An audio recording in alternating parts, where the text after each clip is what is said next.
जय राम सिया राम, जय जय सिया राम। बोल सियावर रामचंद्र जी की जय, पवन सुत हनुमान की जय। सियावर रामचंद्र जी की जय।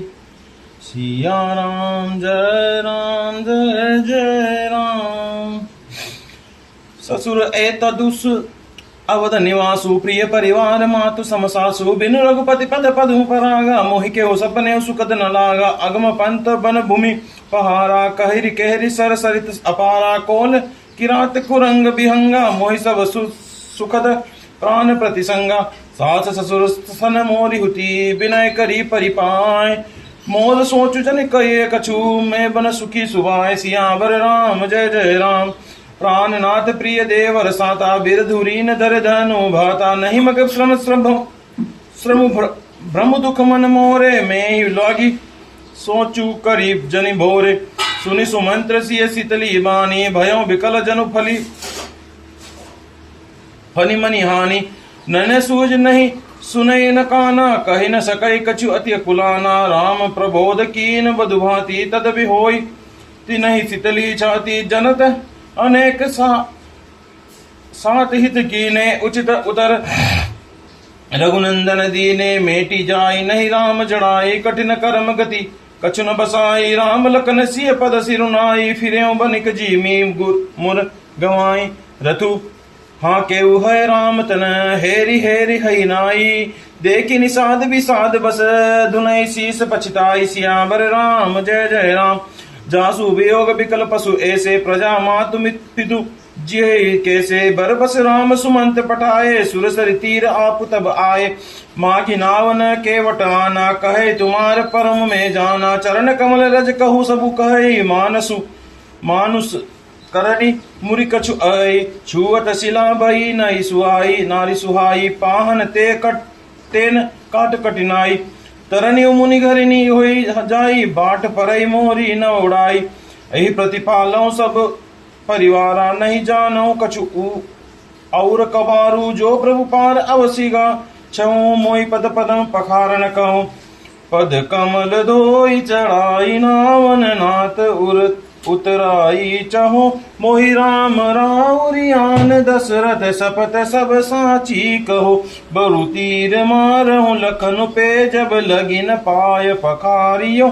तब लागिन तुलसीदास, नाथ कृपान पारु तारियो। ऐसे ससुर, अयोध्या का निवास, प्रिय कुटुंबी और माता के समान सासु हैं। ये कोई श्री रघुनाथ जी के चरण कमलों की रज के बिना मुझे स्वप्न में भी सुखदायक नहीं है। दुर्गम रास्ते, जंगली धरती, पहाड़, हाथी, सिंह अथा तालाब एवं नदियां, कोल, भील, हिरन और पक्षी प्रजापति के साथ रहते, ये सभी मुझे सुख देने वाले होंगे। अतः सास और ससुर के पांव पड़कर मेरी ओर से विनती कीजिएगा कि वे मेरा कुछ भी न सोच करें। मैं वन में स्वभाव से ही सुखी हूँ। वीरों में अग्रगण्य तथा धनुष और तरकस धारण किए मेरे प्राणनाथ और प्यारे देवर साथ है। उससे मुझे न रास्ते की थकावट है, न भ्रम है, और न ही मेरे मन में कोई दुख है। आप मेरे लिए भूल कर भी सोच ना करें। सुमंत्र सीता जी की शीतल वाणी सुनकर ऐसे व्याकुल हो गए, जैसे सांप मणि खो जाने पर नेत्रों से कुछ सुझाता नहीं, कानों से सुनाई नहीं देता। वे बहुत व्याकुल हो गए, कुछ कह नहीं सकते। श्री रामचंद्र जी उनका बहुत प्रकार से समाधान किया, तो तभी उनकी छाती ठंडी हुई न हुई। सांस चलने के लिए मंत्री ने अनेकों यंत्र किए, पर रघुनंदन श्री राम जी यथोचित उत्तर देते गए।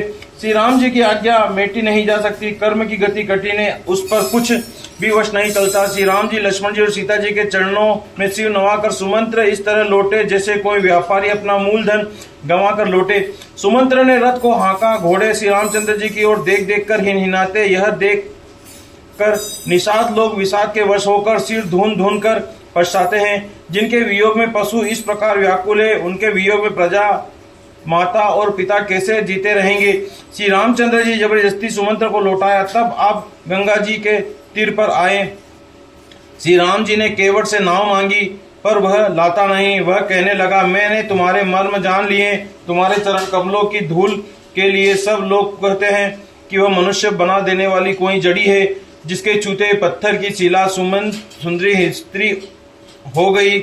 कांट पत्थर से कठोर होता नहीं। मेरी नाव भी मुनि की स्त्री हो जाएगी और इस प्रकार मेरी नाव उड़ जाएगी, मैं लुट जाऊंगा। मैं तो इसी नाव से सारे परिवार का पालन पोषण करता हूँ, दूसरा कोई धंधा नहीं जानता। हे प्रभु, यदि तुम अवश्य ही पार जाना चाहते हो तो मुझे पहले अपने चरण कमल पखारने के लिए कह दो।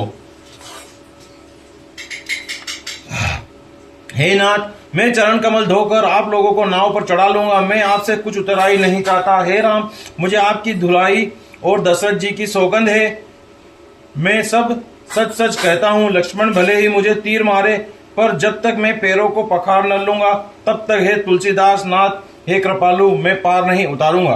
बोल सियावर रामचंद्र जी की जय, पवन सुत हनुमान की जय, उमापति महादेव की जय।